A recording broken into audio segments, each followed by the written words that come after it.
But first, a few holy mackerel stories in today's news.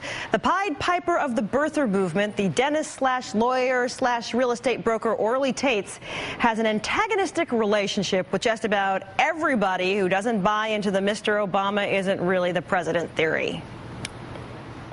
Orly, your allegation here is that Barack Obama's family was somehow motivated to lie to Hawaii officials, including Orly. You got to give me a second here. I just want to understand. Let me finish. No, Orly, I don't, because you are unable to listen. I didn't even get to the newspapers. Let me explain. Your listeners need to know the truth. They're sick of the lies coming from the mainstream media.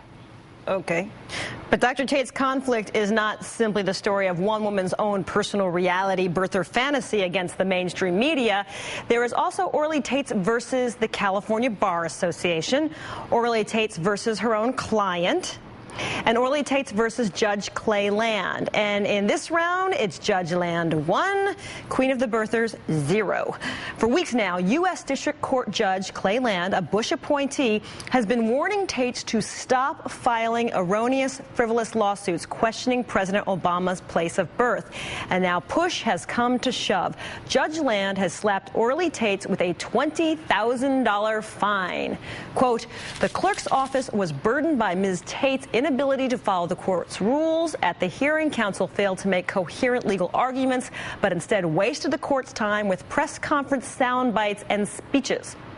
Tates told Talking Points memo that she has no intention of actually paying the fine, choosing instead to ignore the court's order, much in the way she has ignored the record of President Obama's birth.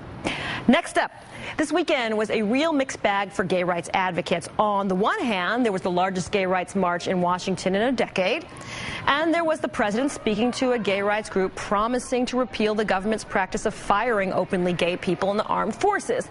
And on the other hand, there was no actual action, no real movement from the White House to repeal Don't Ask, Don't Tell.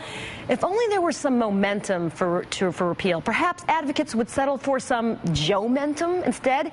Yeah, that's right. According to The Advocate, Senator Joe Lieberman is in conversations with the White House and may lead the charge against Don't Ask, Don't Tell and become the point man on the bill.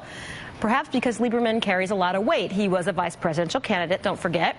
He serves on the Armed Services Committee, and he's the most senior member of his one-man political party, the Connecticut for Lieberman Party. No word on what his BFFs in the Republican Party who don't like DADT think about his potential new gig.